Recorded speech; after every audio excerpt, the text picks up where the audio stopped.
Alright, time to take a look at the third game played at the Fields of Blood tournament with my High Elves up against Dwarves for the third game of the tournament, last game of the first day. And yeah, High Elves versus Dwarves, it's a matchup I played never, but I know that this matchup with this particular Dwarf army should have been a fairly easy one. What he's done is, as you can see from this photo, is I've deployed a lot of troops around the right-hand side. He's deployed a bolt thrower around on the right by itself, a organ gun in the middle, and another bolt thrower on the hill to the left. And those are all the war machines that he's got. And he's got, five or six dispel dice and one scroll equivalent of the rune-breaking rune or whatever it is. And this game, a bit of an easier matchup for me because there isn't anything that will threaten me right off the bat except for his war machines, and I was able to deploy fairly defensively against them. This photo shows you that the Dragon Princes are behind the hill from the bolt thrower, and the white lines don't really care about the bolt thrower too much. I've got to apologise again. I've only taken 8 pictures to summarise this battle report, so you'll miss out on quite a lot, but I'll just generally talk about what happened during the game. It wasn't a particularly exciting game. I played very, very clinically and conservatively to get through this game, and my opponent really had no choice but to take all my spells in the face, wait for me to systematically destroy units while he sort of tried to fight back there. Next picture shows you his deployment here. Fairly simple stuff. Dwarves with hammers, shield bearer lord in the middle. We've got some dwarf warriors in the center there as well. Organ gun entrenched with a master engineer. He's got 2 units of crossbowmen, half on the hill, half off. And bolt thrower there. A unit of ironbreakers right on the other side with some scouts, some whatever they're called, on the top left. But fairly simple stuff. He's spread his army out quite a lot. You see dwarf players compact themselves and play like as a castle very frequently, and this guy's opted not to do that, allowing me to sort of pick things off a bit, stay out of range of certain things, and generally just isolate parts of his forces.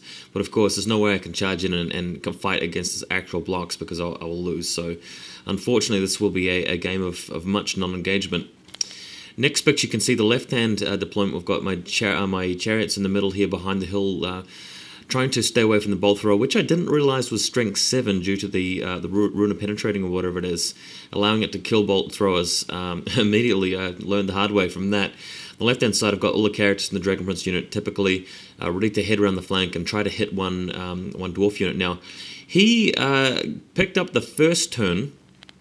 So we'll go to the next photo. I'm glad that he took the first turn because that allows me to just stay behind cover while he doesn't really achieve too much in the first turn. In the meantime, I'll get the last turn of the game, allowing me to charge without being flanked or anything. So that's very important against dwarves. I think dwarf players ought to take the second turn against armies like mine if they have the opportunity to. And what he's decided to do here is move his ironbreakers, whatever it is, around so that he can wheel around the forest and protect one flank against my Dragon Princes, even though I'm not really going to be wheeling around and engaging him too quickly. Next photo, I've got the eagles flying onto the hill. Dragon Princes are moving around to the right, getting skewered by one bolt thrower hit, but now everything is in range to charge that lone bolt thrower with the Master Engineer on board there. So that will net me some points and get rid of at least one threat in my next turn. So unfortunately, he's like that piece of terrain there for his bolt thrower. That's why he's deployed it there, but I think he got a little bit too attached to that terrain and maybe lost sight of the bigger picture, really, which was to keep his forces together, force me to come to him, and allow him to keep all of his troops active and alive, ready to just repel me at the end of the game. Next picture, a lot has happened in the next few turns, but again, I didn't take enough photos. What happened here is that all of the dwarves moved forward slowly but surely. I've been withering his hammers down with magic and shooting. And what he decided to do was use the Master Rune challenge on my white line, so I fled, and then later on I rallied and came back. And in order to prevent me from charging his Lord's unit, he moved the... Well, actually what he did, because I positioned my eagle in front of the hammerer's unit, because after I'd rallied, he had moved close enough to charge me in his turn.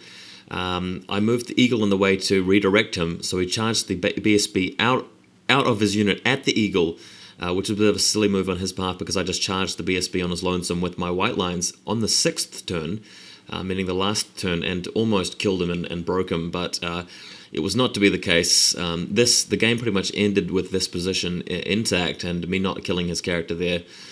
The next photo shows you me charging around the flank in the final turn against his Ironbreakers, and this almost went very badly. I rolled a 1 for the battle banner, and with all that static combat res there, I actually had to take a break test, even though I charged him with all my characters in my battle banner unit. So that was a bit of a shocker. I passed the break test, thank God, but in the meantime, I didn't take out his unit and almost cost myself a lot of points. But look, as you can see, in the top left corner of the photo, you can see all of his piled up dead troops there. I managed to kill off all his war machines, all his crossbowmen, and I took the hammers down to half strength. So, and I only lost a single chariot and a single eagle, and that was it. Going to the next photo, you can see the position that we're in. The eagles survived over here. The bolt thrower's alive. He's moved over to his dwarf warriors, which haven't seen combat for the whole game, and there's a combat with the white lines of the BSB, as I explained earlier, which is pretty much the gist of it. So the game ended there. It was a very comfortable game for me. I knew it would be. I think my opponent made some deployment mistakes, but that cost him, and I think it was going to be a tough time for him anyway, because I had the option of just hanging back and shooting. I took Law of the Heavens because those spells don't have any ranges, and potentially bringing the comet down. Thought I might have been able to do some damage that way. So in hindsight, I probably should have taken more magic missiles, but that was just an error. Really, hadn't ever played against dwarves before with high elves. Only ever played them once with Tomb Kings, and they're an army that I don't see too much, which is a shame because they're quite an interesting army. Anyway, unfortunately it wasn't the most exciting game, but it's a game nonetheless, and it contributed towards my fight back in the tournament. 2 wins so far and 1 loss. Hoping to go to the third day. My goal was to get 4 wins and 2 losses for the tournament, so we'll see whether I achieved that goal in the next few reports. See you guys soon.